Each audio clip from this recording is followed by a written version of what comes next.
بسم اللہ الرحمن الرحیم الرحمن علم القرآن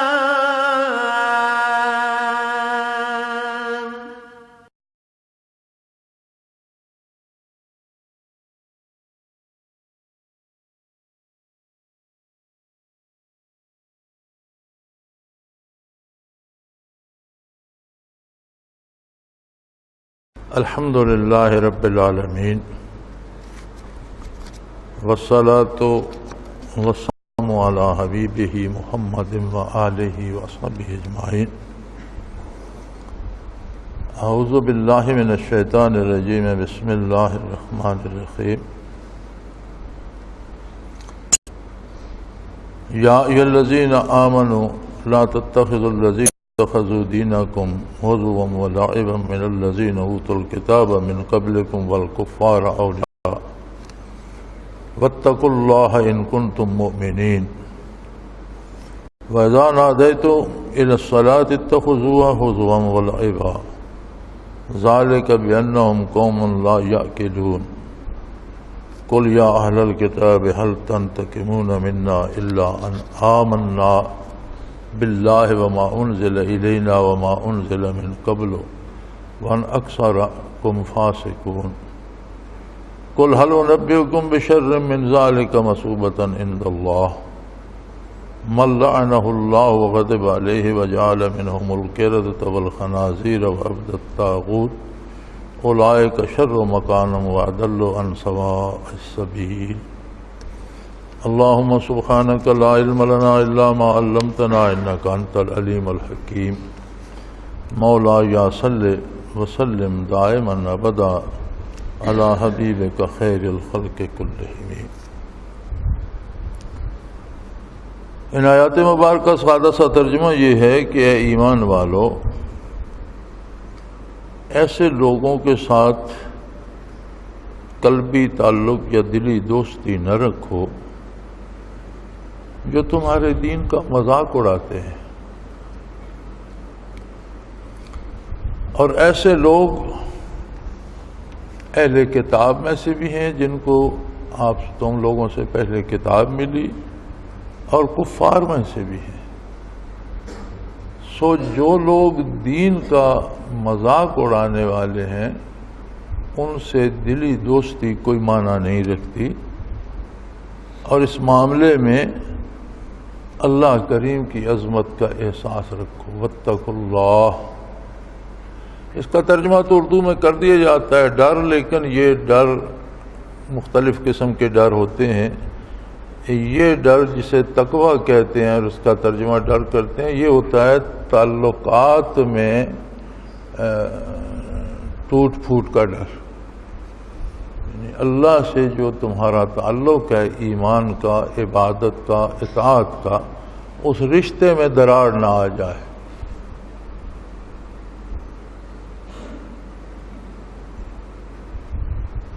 اگر تم واقعی ایمان رکھتے ہو تو پھر ہر ایماندار کو اپنے ایمان کی سلامتی سب سے پہلے مقدم ہے، اور اگر کفار کے ساتھ دلی دوستی کرو گے اور وہ تمہارے دین کا، تمہارے نبی صلی اللہ علیہ وسلم کا، تمہارے نازل ہونے والی کتاب کا، عبادات کا مذاق اڑا رہے ہوں گے تو اس زد میں تم بھی آ جاؤ گے، تمہارا وہ تعلق جو اللہ سے ہے وہ سلامت نہیں بچے گا۔ اس بات سے ڈرو۔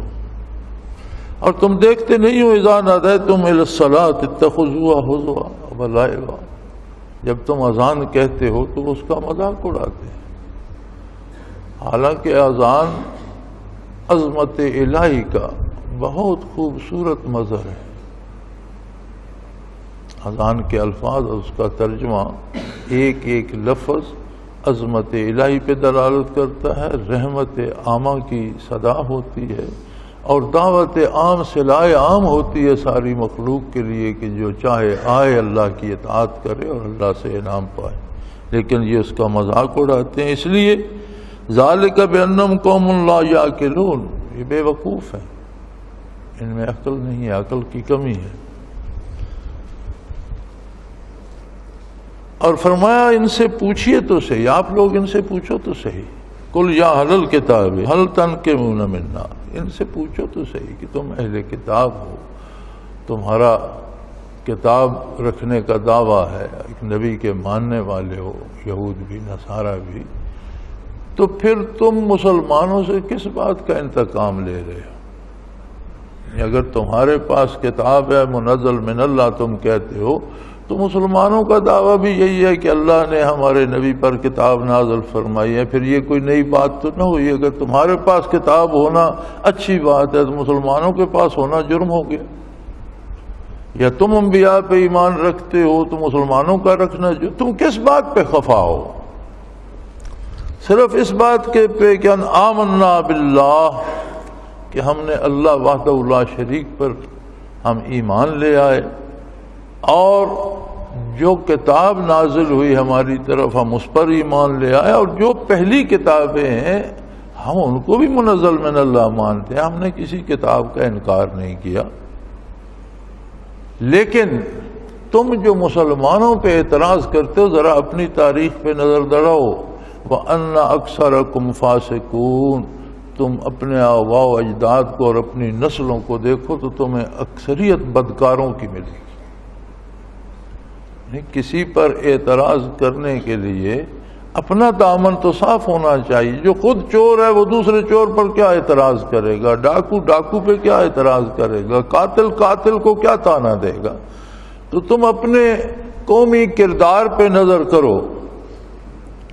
اور فرمایا ان سے کہیے کہ ہم آپ کو بتائیں،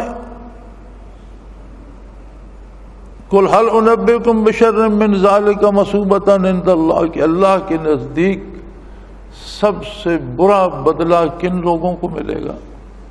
جب بارگاہ الہی میں پیش ہوں گے تو کن پر غضب الہی ہوگا اور بہت سخت سزا کن لوگوں کو ملے گی؟ من لعنہ اللہ وغضب علیہ، جن پر اللہ نے لعنت فرمائی ہے، جن کا کردار ایسا ہے کہ جس کردار پر اللہ کریم نے لعنت فرمائی ہے ان کو سخت بدلہ ملے گا۔ وغضب علیہ، اور ان کو جن پر اللہ کا غضب ہوا، دنیا میں بھی اللہ کے غضب کا شکار ہوئے اور ان کا کردار مسخ ہو گیا، ان کے ایمان ختم ہو گئے، عقیدے ختم ہو گئے، اور پھر ان کی روحانی شکلیں تو ایمان کے بدلنے سے بدل جاتی ہیں۔ اگر ایمان نہیں رہا تو شکل روح کی انسانی نہیں رہتی، لیکن تمہارے آباء و اجداد تو ایسے بدبخت تھے کہ ان کی جسمانی شکلیں بھی بدل گئیں، اور جعل منہم القردۃ والخنازیر وعبد الطاغوت، کوئی ان میں سے بندر بن گئے، کسی کو اللہ نے خنزیر بنا دیا، اور کچھ شیطان کے پجاری بن گئے۔ تم اپنے اس ماضی پہ فخر کرتے ہو اور اس کو حق سمجھتے ہو۔ اولئک شر مکانا واضل عن سواء السبیل، ایسے لوگ سب سے برے ہیں اپنے مقام کے لحاظ سے بھی، اور بہت دور کی گمراہی میں حق سے بہت دور جا پڑے۔ یہ سادہ سا ترجمہ تھا۔ میں یہ ترجمہ اس لیے کر دیتا ہوں کہ تفسیر میں ترجمہ مختلف حضرات کا آتا ہے، اور اس ترجموں کی زبان ہوتی ہے قدیم اردو۔ تو اگلے دن ایک ساتھی کا فون تھا کہ وہ ترجمہ سمجھنے میں مشکل ہوتی ہے، تو میں نے کہا چلو میں ساتھ لفظی ترجمہ بھی کر دیتا ہوں۔ اللہ کریم نے ہر انسان کو حقوق دیے ہیں۔ انسانی حقوق کو دیکھا جائے تو اس میں دو بنیادی حق ہیں، یعنی جتنے حقوق ہیں انسان کے، ان کو اگر تقسیم ہم کریں تو ان کی بنیاد دو حق ہیں۔ ایک حق ہے زندہ رہنے کا، جس نے جان اور زندگی دی ہے اس کو حق حاصل ہے کہ وہ جان اور زندگی واپس لے لے، اس کی دی ہوئی ہے۔ جو زندگی دے نہیں سکتا اسے لینے کا بھی اختیار۔ انسان اگر کسی مرنے والے کا ایک لمحہ موت کو روک کر زندگی میں اضافہ نہیں کر سکتا تو اسے یہ حق نہیں ہے کہ کسی کی زندگی چھیننے کا سبب بنے۔ اللہ کے حکم سے کوئی مارا جائے، اللہ کے قانون کے تحت اسے قانونی ادارے سزا دیں، وہ سب اللہ کی طرف سے ہے۔ لیکن میں آپ دوسرا کوئی، اب ایک قاتل ہے وہ قتل کرتا ہے، قتل کی سزا بھی قتل ہے، قاتل کو قتل ہونا چاہیے، لیکن میں دیکھ رہا ہوں آپ ہمارے سامنے وہ قتل کرتا ہے تو ہم اسے قتل کرنے کے مجاز نہیں، ہم اس کے خلاف شہادت دے سکتے، وہ واجب القتل ہے، لیکن اگر ہم اسے قتل کر دیں گے تو یہ ایک اور قتل ہوگا اور ہم اس میں جرم میں پکڑے جائیں گے۔ وہ ادارے جنہیں، اور یہ یاد رکھیں، انصاف کی بنیاد دین برحق پر ہے، جتنے قانون غیر اسلامی ہیں وہ بھی ظلم ہے، وہ انصاف نہیں ہے۔ ہمارے ہاں ایسے ججز بھی ہیں جو بڑے نیک ہیں، صالح ہیں، اپنی طرف سے پوری کوشش سے انصاف کرتے ہیں، لیکن جو نظام ہے وہ غیر اسلامی ہے، لہذا وہ انصاف نہیں، وہ دوبارہ ظلم ہے۔ انصاف صرف اس معیار میں ہے جو اللہ کے رسول صلی اللہ علیہ وسلم نے مقرر فرما دیا۔ شرعی عدالت جسے سزائے موت شرعی ثبوتوں کی بنا پہ دیتی ہے وہ جائز۔ اب یہ جو زندہ رہنے کا حق ہے، یہ صرف یہ نہیں کہ اسے قتل نہیں کیا جائے گا، اس ایک حق میں زندگی کے سارے حقوق پوشیدہ ہیں، یعنی اسے روزی کا انتظام اس کا کیا جائے، اسے رزق دیا جائے، اس کی ملازمت، اس کے بچوں کی تعلیم، اس کے بیماروں کا علاج، جتنی ضروریات زندگی ہیں وہ ادارہ جو حکومت کرتا ہے، جسے آپ حکومت کہتے ہیں، اس حکومت کے ذمے ہیں کہ ہر شہری کی زندگی اور حیات کا اہتمام کرے۔ ایک سی تعلیم ہو بچوں کی، یہ جو جتنے بنے ہوئے ہیں، یہاں ایچیسن کالج بن گیا، برن ہال بن گیا، غریبوں کے بچے درختوں کے نیچے بیٹھ کر پڑھیں، یہ سارا ظلم ہے، یہ سارا خلاف اسلام ہے، خلاف انصاف ہے۔ ایک نصاب ہونا چاہیے، ایک معیار ہونا چاہیے۔ درختوں کے نیچے زمین پر بیٹھ کر پڑھنا ہے تو کسان کا بیٹا بھی وہیں بیٹھے، وزیر اعظم کا بیٹا بھی وہیں بیٹھ کے پڑھے۔ بڑے بڑے ہالوں میں ڈیسکوں پہ بیٹھ کے پڑھنا ہے، کرسیوں پہ، تو غریب کا بیٹا بھی وہیں بیٹھے اور امیر کا بیٹا بھی وہیں بیٹھے۔ اگر ایئر کنڈیشنڈ ہال میسر ہیں تو سب کے لیے ہیں، اور نہیں ہے تو سب کے لیے نہیں ہے۔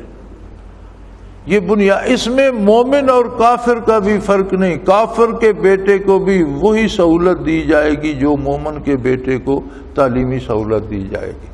بیماری میں علاج معالجے کی وہی سہولتیں کافر کے لیے بھی ہوں گی جو مومن کے لیے ہوں گی، اور تعلیم، علاج معالجہ اور روزگار، یہ بنیادی ضرورتیں جتنی ہیں یہ حکومت وقت کی ذمہ داری ہوتی ہے۔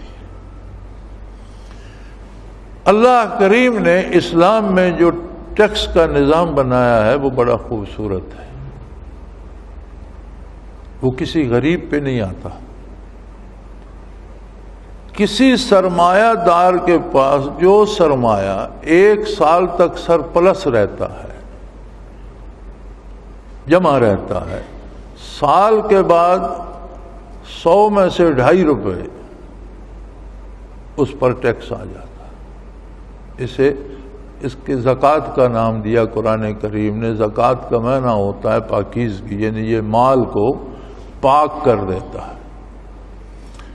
اب طریقہ کار اسلامی حکومت کا یہ ہے کہ بنیادی ٹیکس زکوٰۃ ہے، پورے ملک کے صاحب نصاب لوگ زکوٰۃ مرکز کو دیں، جو طریقہ کار تھا نبی کریم صلی اللہ علیہ وسلم کے زمانے میں۔ عاملین زکوٰۃ مقرر ہوتے تھے، وہ پوری مملکت سے زکوٰۃ جمع کرتے تھے، اس سے بجٹ بنتا تھا ملک کا، اس سے تعلیم کا بجٹ بنتا تھا، اس سے غریبوں کے روزگار کا بجٹ بنتا تھا، بے روزگاروں کو وظیفے دینے کا بجٹ بنتا تھا، اسے جو جہاد میں شہید ہوتے تھے ان بیواؤں کو دینے کا بجٹ بنتا تھا، اور جو نو مسلم اسلام قبول کر کے اسلامی ریاست میں آتے تھے اور ان کے پاس گھر یا کھانا کو کچھ نہیں ہو، ان کو دینے کے لیے بنتا تھا۔ زکوٰۃ اتنی ہو جاتی ہے کہ ملک کی ضروریات کو کافی ہو رہتی۔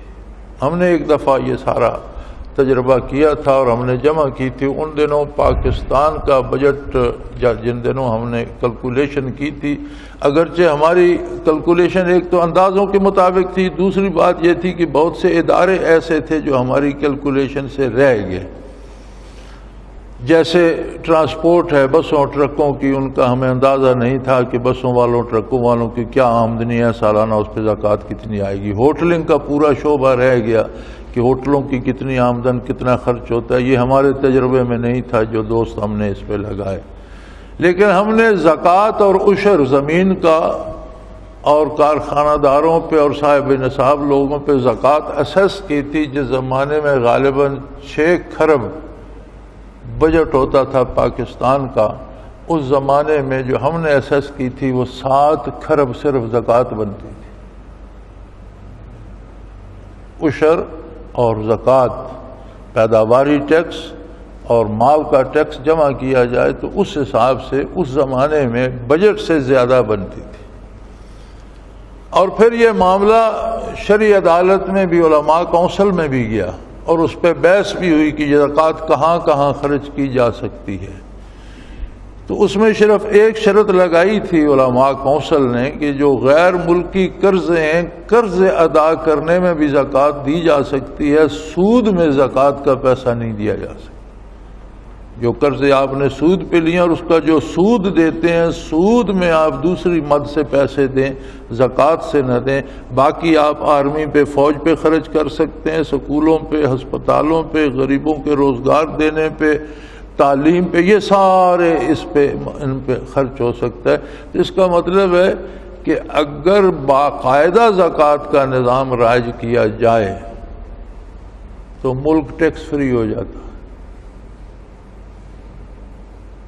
یعنی یہ جو طریقہ ہم نے اختیار کیا ہے نا کہ آٹے کا ٹرک بھیج دے اور لوگوں کو سستا آٹا لو، تو ہم نے پوری قوم کی غیرت چھین لی ہے اور لوگوں کو بے حمیت بنا دیا ہے کہ ایک ایک تھیلے آٹے کے پیچھے ایک دوسرے کا سر پھاڑ رہے ہیں اور گداگروں کا دینے پیسے ہیں، اس میں 100 یا 200 روپیہ رعایت ہے، اور 200 روپے کے لیے ماؤں بہنوں کے دوپٹے چھین رہے ہیں، قمیضیں پھٹ رہی ہیں، بلکہ اگلے دن ٹی وی پہ آ رہا تھا کوئی عورت کچل کر مر بھی گئی، وہ بوڑھی عورت تھی، گر گئی، اوپر سے لوگ گزرتے رہے، مر گئی۔ تو یہ تو پوری قوم کی غیرت کا سودا ہے۔ حکمرانوں کو قوم کا مذاق نہیں اڑانا چاہیے۔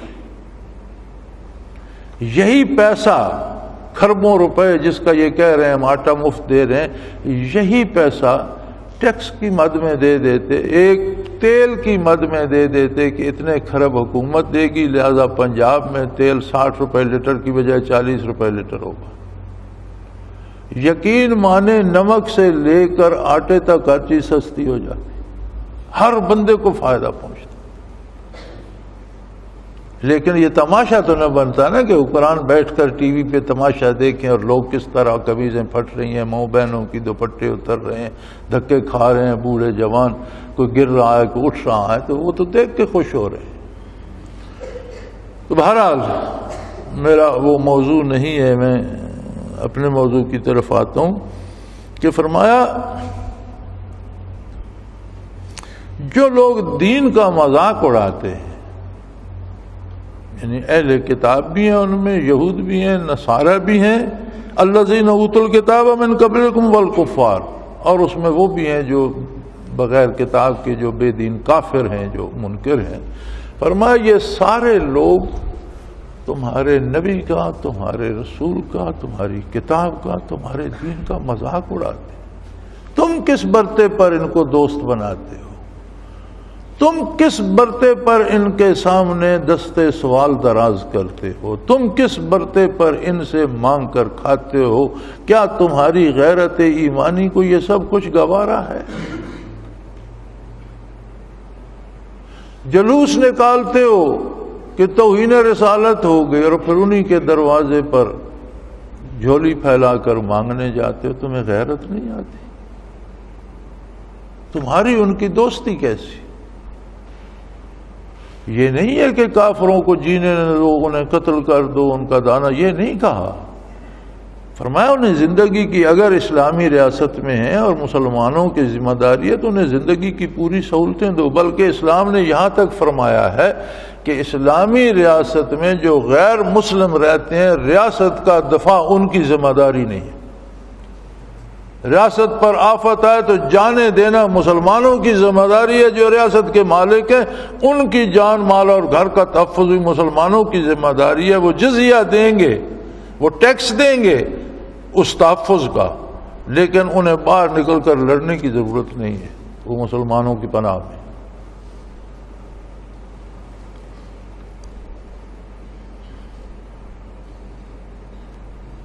اور جب کافروں سے دلی دوستی محبت نہیں ہو سکتی، تعلقات نہیں بنائے جا سکتے، رشتے نہیں ہو سکتے، شادیاں نہیں ہو سکتی، دعوتیں ایک دوسرے کی نہیں ہو سکتی، ہاں جو انسانی تعلقات ہیں، کوئی پڑوسی ہے اس کے حق ہیں، وہ غریب ہے اسے آپ کھانے کے لیے دے دیتے ہیں، بیمار ہے آپ اس کی مدد کر دیتے ہیں، ضرورت مند ہے ضرورت کی مدد کا، وہ الگ بات ہے۔ صدقہ دے، زکوٰۃ نہیں، فرض صدقات کافر کو نہیں دیے جائیں گے، نفلی صدقات آپ کافر کو بھی دے سکتے ہیں، لیکن دوستی نہیں ہو سکتی، دلی راز نہیں بتائے جا سکتے کہ وہ ہمیشہ تمہاری مخالفت کریں گے، اور اس کی ایک ہی دلیل کافی ہے کہ جب وہ تمہارے دین کا مذاق اڑاتے ہیں اور پھر پیچھے باقی تمہارے پاس بچا کیا؟ اسلام مسلمان کون ہے؟ وہ جس کی جان مال آبرو دین پر قربان ہونے کے لیے ہر وقت تیار ہو، جسے اولاد سے جان مال سے ہر چیز سے دین عزیز ہو۔ نبی کریم صلی اللہ علیہ وسلم کا ارشاد ہے لا یؤمن احدکم، تمام امت مسلمہ کو خطاب فرمایا کہ سب سن لو، تم میں سے کوئی بھی اس وقت تک مسلمان نہیں ہو سکتا حتی اکون احب الیہ من والدہ و ولدہ والناس اجمعین او کما قال رسول اللہ صلی اللہ علیہ وسلم، والد سے، اولاد سے، روئے زمین کے انسانوں سے بڑھ کر جب تک وہ مجھے محمد الرسول اللہ کو محبوب نہ رکھے مسلمان نہیں ہو سکتا۔ تو اسلام اور ہے کیا؟ اگر کوئی دین کا مذاق اڑاتا ہے، اذان کی تصدیق کرتا ہے، مجھے اگلے دن ایک بتا رہا تھا، لوگ غلط بھی کہتے ہیں ماشاءاللہ، کیا پتا، میں نے نہیں سنا، لیکن اس کی ہمارے ایک وفاقی وزیر کے بارے میں بتا رہا تھا کہ اسلام آباد میں جب اذانیں ہوتی ہیں تو وہ گھر میں کھڑا ہوا گالیاں دے رہا ہوتا ہے کہ انہوں نے تنگ کیا ہوا ہے۔ ایک مسلمان پر یہ بات کہاں سے آ گئی؟ کافروں کی دوستی سے کافروں والی خصوصیات آ جاتی ہیں۔ جب مانگنے کافروں کے دروازے پہ جاتے ہیں، مانگ کر ان سے کھاتے ہیں۔ ہمارے وفاقی وزیر دورے پہ گئے، میرے پاس تصویر اندر کمپیوٹر میں اس وقت بھی موجود ہے، وہ یوٹیوب پہ انہوں نے لگا دی، وہ یوٹیوب ایک نیا تماشا بن گیا ہے، کوئی تصویر اس پہ چڑھا دو وہ پوری دنیا میں جس کا جی چاہے کمپیوٹر کھول کے دیکھ لے۔ ہمارے دو مرکز کے وزیر، اب بھی وزیر ہیں ماشاءاللہ، امریکہ دورے پہ گئے ہوئے تھے تو وہ ہمر کی لیموزین میں سوار تھے، وہ لیموزین کا وہ باہر سے بھی دکھاتے ہیں ہمر کی لیموزین ہے، اور وہ میرا خیال ہے اس ہمر سے 3 گنا لمبی ہے، 2 کھڑکیاں آگے ہیں ڈرائیور کی اور ایک سائیڈ پہ، اور 2 پیچھے ہیں، صرف 4 کھڑکیاں، آخر پہ اینڈ پہ وہ 2 کھڑکیاں پیچھے جائیں وہ اس طرح اوپر اٹھ جاتی ہیں جس طرح پرندے کے پر اٹھتے ہیں۔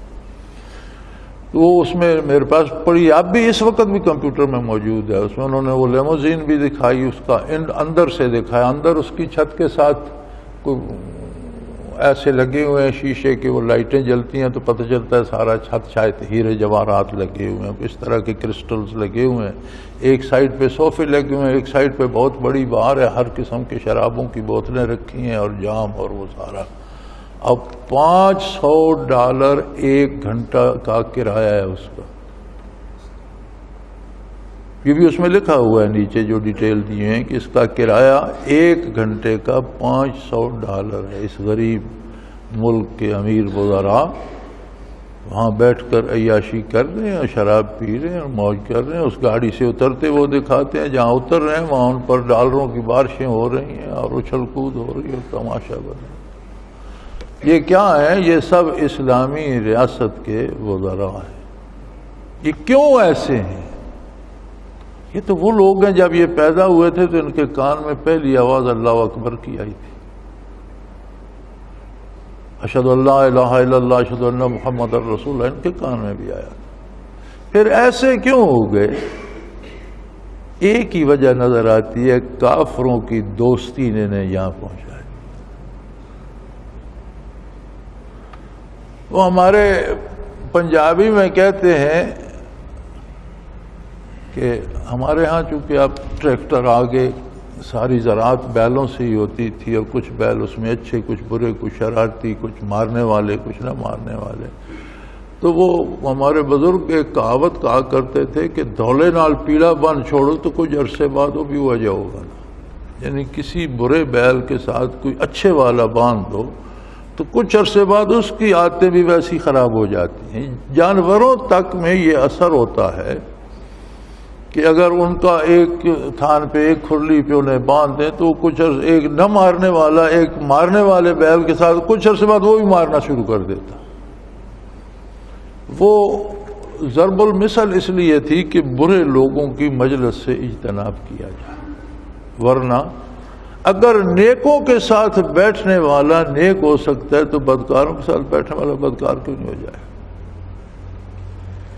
تو فرمایا جب ان کا یہی ظاہر دیکھ لو کہ وہ تمہارے دین کا مذاق اڑاتے ہیں.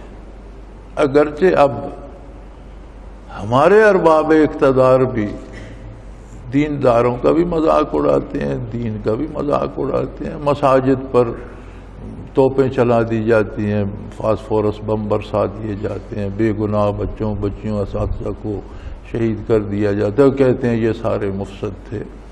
اور یہ جتنے دہشت گرد مارے جا رہے ہیں, اب کسی کے ماتھے پہ تو نہیں لکھا ہوا یہ دہشت گرد. اگر کوئی ظلم کرتا ہے, لوگوں کو قتل کرتا ہے, ٹھیک ہے اسے قتل ہونا چاہیے, لیکن یہ اندھا دھند کی فائرنگ جو ہے اور اندھا دھند کی بمبارٹمنٹ جو ہے, اس میں کیا سارے دہشت گرد ہی مرتے؟ ہمارے جماعت کے ایک حلقے کے ساتھی تھے, ذاکر تھے, ان کی عادت تھی, مزاج تھا ان کا, اور انہوں نے ایک عادت بنا لی تھی کہ جب بھی وضو کر چکتے تو کھڑے ہو جاتے اور آسمان کی طرف انگلی اٹھا کر کلمہ شہادت پڑھا کرتے تھے. ہاتھ کی یہ پنجہ بند کر کے یہ انگلی کر کے کلمہ شہادت پڑھتے تھے. یہ ان کی پکی عادت تھی. بعض روایات میں ملتا ہے سورہ والتین پڑھی جائے, کچھ کوئی کلمہ پڑھ لیا. ان کی عادت تھی کہ وضو سے فارغ ہوتے تو وہیں کھڑے کھڑے اس طرح شہادت کی انگلی اٹھا کر. تو گاؤں خالی ہو گیا, وہ جنوبی وزیرستان میں تھے. تو دن ساتھی اجتماع پہتے ہوئے بتا رہے تھے کہ وہ اس طرح سے کھڑا ہو کے کلمہ پڑھ رہا تھا, اوپر سے بم گرا تو سارا وجود ان کا ہمیں کوئی پرزہ نہیں ملا, یہ بازو مل گیا اور اس نے اسی طرح انگلی کی ہوئی تھی. تو ہم نے اسے کفن دے کے بازو کا جنازہ پڑھا اور اسے دفن کر. تو کوئی امتیاز تو کوئی فرق تو ہونا چاہیے کون کس کو مار رہا ہے.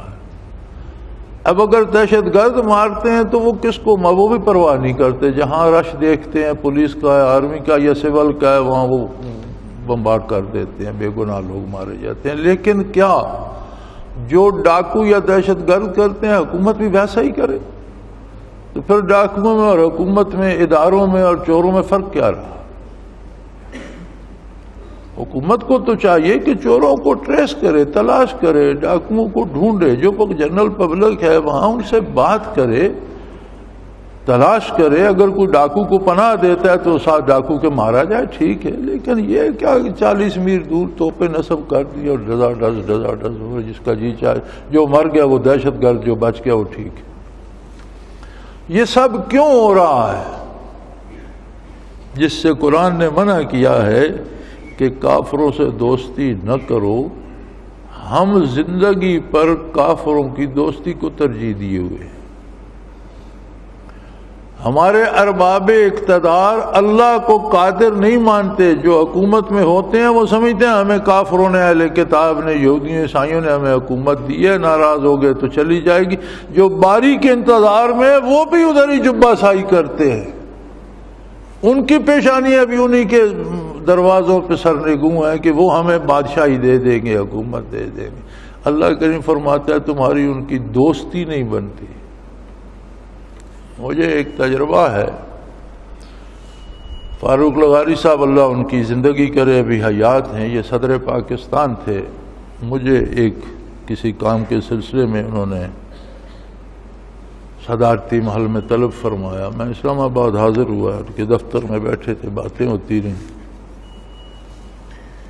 میں نے ان سے ایک ضمنی سا سوال پوچھا، میں نے کہا لغاری صاحب میری معلومات کے مطابق میرے پاس کچھ باتیں ہو سکتا ہے وہ غلط بھی ہوں، تو میں چاہتا ہوں آپ تصدیق کر دیں کہ کیا؟ میں نے کہا مجھے کسی نے بتایا، آپ کے انر سرکل کے بندے نے، کہ تم کہتے ہو امریکہ یہ کرا رہا ہے وہ کرا رہا ہے، امریکہ کو یہ کچھ کرانے کی ضرورت نہیں ہے، وہ ان کو کرتے صرف یہ ہیں کہ یہ جتنا حکمران طبقہ ہے، کوئی برطانیہ پڑھتا رہا، کوئی امریکہ کی یونیورسٹی میں پڑھتا رہا، کوئی کہیں وہیں سے آتے ہیں، تو ان کے کلاس فیلوز، دوست، ملنے جلنے والے یا اقتدار میں آتے ہیں تو وہاں ان کی دوستیاں بن جاتی ہیں، اور وہ کرتے یہ ہیں کہ مثلا یہ موٹر وے بن رہی ہے، اس کی 6 لینز بن رہی ہیں، وہاں سے ایک بندہ ہانگ کانگ کا ٹکٹ لے گا کہ چھٹیوں پر ہانگ کانگ جا رہا، ٹچ ڈاؤن اسلام آباد کر لے گا، اب اس کی دوستی وزیر اعظم سے ہے یا صدر سے ہے تو وہ وقت مانگے گا، جی وہ رات صدر صاحب کے پاس ٹھہرے گا، صبح ناشتے پہ پوچھے گا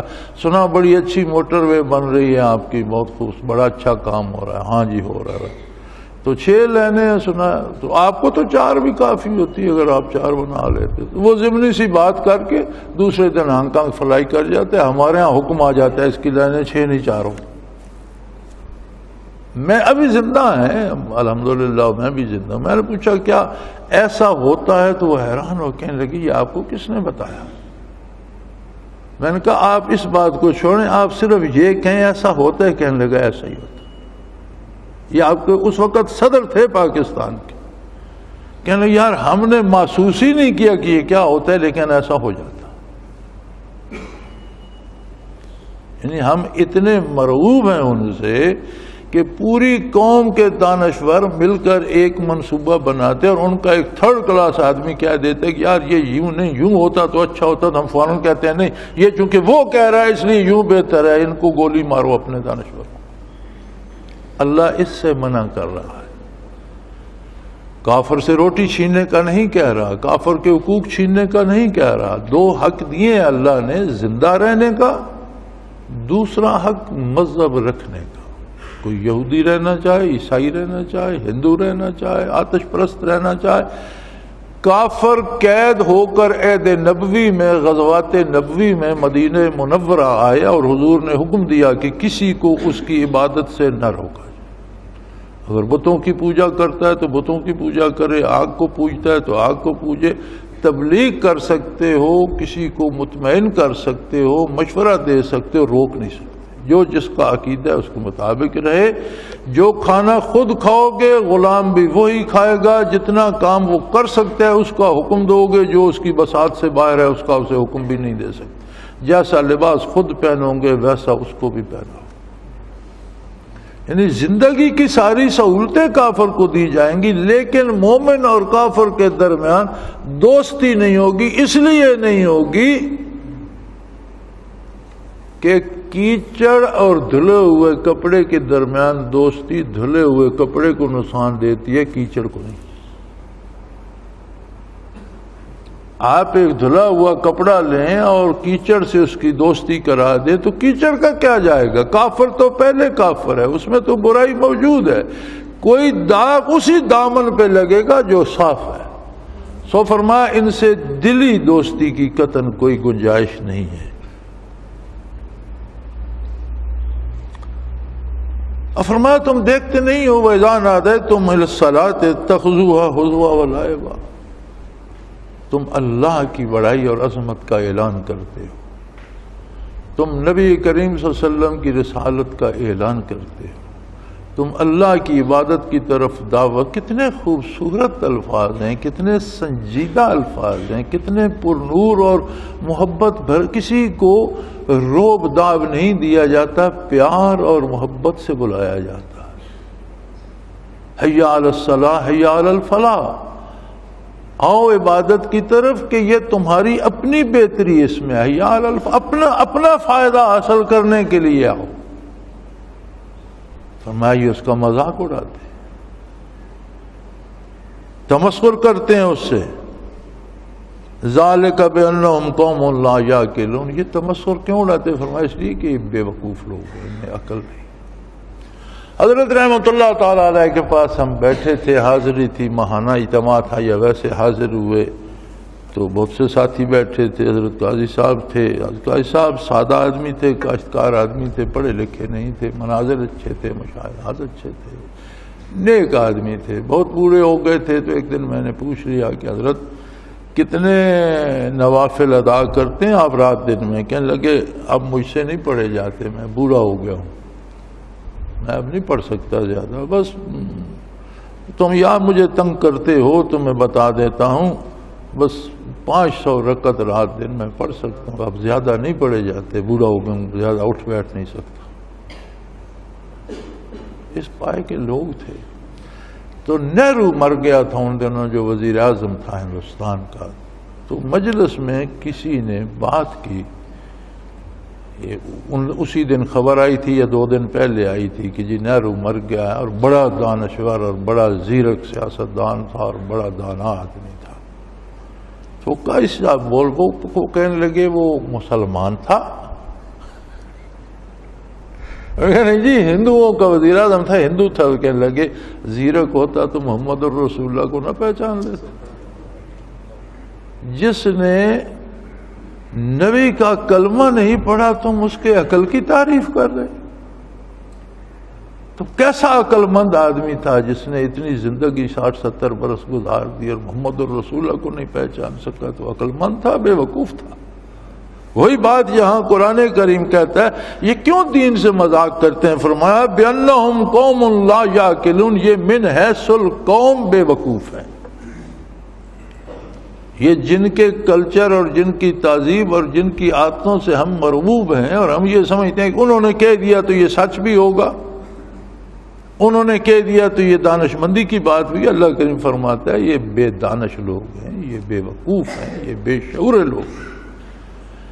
انسان ہو کر شرف انسانی پا کر جو اللہ کو نہ پہچان سکے, انسان ہو کر جو اللہ کے نبیوں کو نہ پہچان سکے, انسان ہو کر جو انسانی کتابوں اور اللہ کی کتاب میں تفریق نہ کر سکے, فرمایا اس کی تو عقل ماری گئی ہے, یہ تو بیوقوف ہے. اب فرمایا ان سے پوچھئے تو صحیح, یہ اہل کتاب یہود اور نصارہ کیوں مخالفت کرتے ہیں مسلمانوں کی؟ آج سے نہیں, روز اول سے کرتے آ رہے ہیں. وجہ کیا وجہ ہے؟ جرم کیا ہے مسلمانوں کا؟ الا ان آمنا باللہ, سوائے اس کے کہ مسلمان اللہ وحدہ لا شریک پر یقین رکھتے ہیں. تو تمہاری جو کتابیں اصل تھیں اور تمہارے جو نبیوں کی تعلیم تھی وہ بھی یہی تھی, لا الہ الا اللہ. تم نے اس کو بلا دیا, تم نے کتابوں میں تحریف کر دی, تم نے کتابیں بدل دی, تو وہ اور بات ہے. لیکن حقیقت یہ ہے کہ تمہارے انبیاء کی دعوت بھی یہی تھی, لا الہ الا اللہ. وہی جرم ہم نے بھی کیا ہے. یا پھر ہمارا جرم یہ ہے کہ جو کتاب اللہ نے ہمارے نبی صلی اللہ علیہ وسلم پر نازل کی ہم اسے مانتے ہیں, لیکن یاد رکھو جو کتابیں پہلے نازل ان سب کو بھی ہم منزل من اللہ مانتے ہیں, ہمارا ان کے ساتھ بھی ایمان. ہاں مانتے ان کو ہیں جو اللہ نے نازل کی تھی, جو تم نے اپنے گھر سے گھڑ کے بنا لی ان باتوں کو ہم نہیں مانتے. اور قرآن کریم نے تصدیق کی سب کتابوں کی, جن احکام کی قرآن تصدیق کرتا ہے وہ اللہ کی طرف سے ہیں, اور جو تم نے گھر سے گھڑ لیا تمہاری بات ماننا تو ہم پہ ضروری نہیں ہے. اور یہی جرم ہے ہمارا تو یہ جرم تم ہم سے پہلے کر چکے ہو، تم اللہ کے نبیوں کو مان چکے ہو، تم نے اللہ کو مانا، تم نے اللہ کی کتاب کو مانا۔ اب اگر نبوت اور کتاب مسلمانوں کے پاس ہے اور پہلے نبیوں کو بھی نبی مانتے ہیں، پہلی کتابوں کو بھی کتاب الہی مانتے ہیں، تو پھر کس بات پہ خفا ہو تم؟ اور یہ بھی یاد رکھو وَأَنَّ أَكْثَرَكُمْ فَاسِقُونَ، مسلمانوں پہ تو اعتراض کرتے ہو، ذرا اپنا کردار بھی دیکھو، اپنا قومی کردار دیکھو۔ قرآن دعوت دیتا ہے تم میں سے اکثریت بدکاروں کی ہے، شراب خور تم ہو، بدکار تم ہو، فاسق و فاجر تم ہو، خواتین کی عزت کو سر عام نیلام کرنے والے لوگ تم ہو، خواتین کو کھلونا بنانے والے لوگ تم ہو، شراب خور تم ہو، خنزیر خور تم ہو، ہر نجاست کھانا تمہاری عادت ہے، ہر حرام چیز تم رغبت سے کھاتے ہو، سود کھاتے ہو، شراب پیتے ہو، خنزیر کھاتے ہو، بدکاری کرتے ہو، اور پھر مسلمانوں پہ اور اسلام پہ اعتراض کرتے ہو۔ خود جو سیاہی کے سمندر سے غوطہ کھا کے نکلے، وہ کسی سفید پوش براق لباس والے کو کہے تمہارا لباس ذرا ٹیڑھا سا ہے، اس میں لکیر ہے، وہ اپنا تو دیکھو، اپنی حالت دیکھو۔ تمہارے ہاں نہ ماں کی ممتا محفوظ ہے، نہ بیٹی کی عزت، نہ بیوی کی حرمت محفوظ ہے، نہ کوئی بہن اور بھائی کی کوئی حرمت محفوظ ہے، نہ رشتوں کی حرمت ہے، نہ کھانے میں حلال ہے۔ دنیا کی غلیظ ترین چیزیں، کیچوے تک تم کھائے جا رہے ہو، خنزیر تم کھاتے ہو، لابسٹر تم کھاتے ہو، پینے میں شراب۔ اپنا کردار تو دیکھو، تمہارے پاس ہے کیا اعتراض کرنے کے لیے؟ وَأَنَّ أَكْثَرَكُمْ فَاسِقُونَ، یقیناً تمہاری اکثریت بدکاروں کی ہے، تمہارا کردار بہت برا ہے، تمہارے طریقہ کمانے کا طریقہ ناجائز ہے، خرچ کرنے کے طریقے ناجائز ہیں، تمہاری غذا حرام ہے، تمہاری تہذیب غیر مہذب ہے، جسے تم تہذیب کہتے ہو اس میں تہذیب نام کی کوئی چیز نہیں۔ دکھ کی بات یہ ہے کہ اس دوستی کے طفیل وہ بد تہذیبی جس کا انہوں نے تہذیب نام رکھا ہے، وہ کسی نے ایک مصرع کہا تھا کہ اندھیر ہو رہا ہے بجلی کی روشنی میں۔ تہذیب کے نام پر کون سی بد تہذیبی ہے جو اہل مغرب نے، اہل کتاب نے اور کافروں نے روا نہیں رکھی؟ یعنی کفار میں، ہندوؤں میں بھی دیکھ لو، بے حیائی اور برائی عبادت کا درجہ رکھتی، ان کافروں میں بھی دیکھ لو، کسی کی عزت اور حرمت محفوظ نہیں ہے۔ لیکن افسوس یہ ہے کہ آج اس اسلامی ریاست میں بھی کوئی ٹی وی آن کر لیں، مسلمانوں کی بیٹیاں، مسلمانوں کی بہنیں، مسلمانوں کی مائیں سفید بالوں والی بھی بے پردہ ہی نظر نہیں آئیں گی، اچھلتی کودتی، ایک دوسرے کے گلے میں باہیں ڈالتی اور بے حیائی کا ہر عمل کرتی نظر آئیں گی، اور باپ اور بھائی اور بیٹے بیٹھے تالیاں بجا رہے ہوتے ہیں۔ یہ کیسی مسلمانی اور کیسی اسلامی ریاست؟ اس میں کیوں آ رہا ہے؟ یہ جس سے قرآن کریم منع کر رہا ہے نا، کافر کی دوستی سے، اس کے آنے کا وہی لنک، وہی ذریعہ، وہی سبب ہے، وہی راستہ ہے کہ وہ اکثرکم فاسقون، تمہاری اکثریت بدکاروں کی ہے۔ جتنی جس کی ان سے دوستی ہے، اتنی بدکاری اب اس کے گھر میں بھی آ گئی، اور چونکہ برسر اقتدار طبقے کی دوستی زیادہ ہے، وہاں زیادہ آ گئی ہے، اب ان کے اختیار میں ہے، وہ غریب کو بھی دیکھنے پہ مجبور کر رہے ہیں۔ صابن کا اشتہار ہوتا ہے، جوتے کا اشتہار ہوتا ہے، کپڑے کا اشتہار ہوتا ہے، آپ یقین مانیں کہ آپ بیوی بچوں کے ساتھ بیٹھ کر وہ اشتہار نہیں دیکھ سکتے، شرم آ جاتی ہے، چینل بدلنا پڑتا ہے۔ وہ اشتہار جوتے کا، اس میں نیم بر نہ خواتین دکھانے کی کیا ضرورت ہے؟ صابن کا اشتہار ہے، اس میں خاتون ننگی بیٹھی ہے، یہاں تک تو دکھا دیتے ہیں وہ صابن مل رہی ہے. خدا کا خوف، کوئی شرم، کچھ حیا، کوئی بندہ بھی صابن لگا سکتا ہے، اور بندے کو بھی ننگا تو نظر نہیں آنا چاہیے. ہاتھوں پہ بھی صابن لگایا جا سکتا ہے، منہ پہ بھی، بال بھی دھوئے جا سکتے ہیں. کوئی ضروری ہے کہ بے لباس بندہ دکھایا جائے؟ یہ تو اشتہاروں کی بات ہے. آگے فلموں کو چھوڑے، میں نے تو دیکھی نہیں، فلموں میں اس سے زیادہ ہی یقیناً ہوتا ہوگا. یا جو بڑا ایک تہذیبی ورثہ ہے ہمارا، کوئی کلاسیکی موسیقی ہے اور کوئی وہ آج کی ایک اچھل کود موسیقی ہے، پتہ نہیں اس میں موسیقیت کہاں سے ہے اور کیا ہے.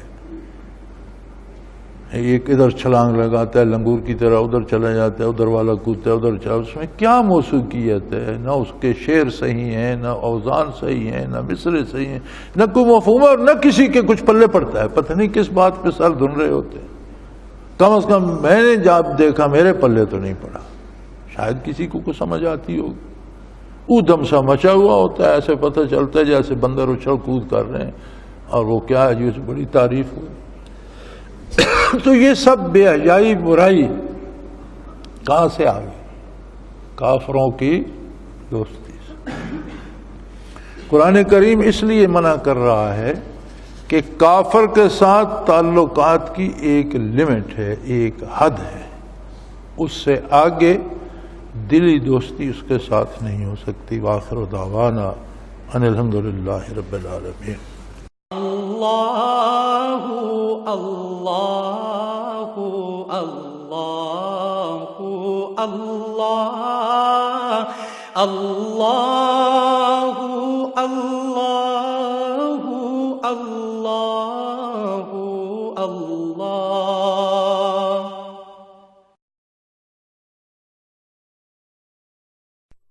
حضرت امیر محمد اکرم آوان مد ذلہ العالی دارالعرفان منارہ ضلع چکوال میں سالہ سال سے قرآن و حدیث کے اوپر خطابات کر رہے ہیں اور سلسلہ نقشبندیہ اویسیہ کے مطابق لوگوں کو ذکر الہی کی تربیت دے رہے ہیں. وہ قرآن پاک کی تفسیر ترتیب وار بیان کر رہے ہیں. تفسیر قرآن کو وہ موجودہ ملکی اور بین الاقوامی حالات کے مطابق بیان کرتے ہیں. موٹر وے سے کلر کہار کے انٹرچینج سے نکلتے ہوئے، کلر کہار کی جھیل سے ہوتے ہوئے، میانی، بوچھال اور نور پور سے گزرتے ہوئے دارالعرفان منارہ پہنچ سکتے ہیں. حضرت امیر محمد اکرم آوان نے بچیوں اور بچوں کی دینی اور دنیاوی تعلیم کے لیے سقارہ اکیڈمی کے نام سے ایک درسگاہ بھی قائم کی ہے، جس کا افتتاح ملک پاکستان کے صدر جنرل محمد ضیاء الحق نے اپنے دست مبارک سے کیا تھا. وہ تمام احباب جو اسلام کی طلب رکھتے ہیں، ان سے گزارش ہے کہ دارالعرفان منارہ ضلع چکوال میں امیر محمد اکرم آوان صاحب کے خطابات سے مستفید ہوں. وہ ہر جمعے کو نماز سے پہلے بیان فرماتے ہیں. ہر ماہ کی پہلی اتوار کو ماہانہ اجتماع ہوتا ہے، جس میں آپ خصوصی خطاب فرماتے ہیں، اور پاکستان کے چاروں صوبوں سے احباب اس اجتماع میں شرکت کرتے ہیں. اس کے علاوہ یہاں سال میں 2 مرکزی اجتماعات بھی ہوتے ہیں. ایک رمضان المبارک میں اعتکاف کا اجتماع، اور دوسرا جولائی اور اگست میں 40 دن کا اجتماع ہوتا ہے، جس میں روحانی تربیت کی جاتی ہے. اپنا خون سیماب دے کر اتنا ہم کر جائیں گے، نام آقا کا چمن میں پھر رقم کر جائیں گے.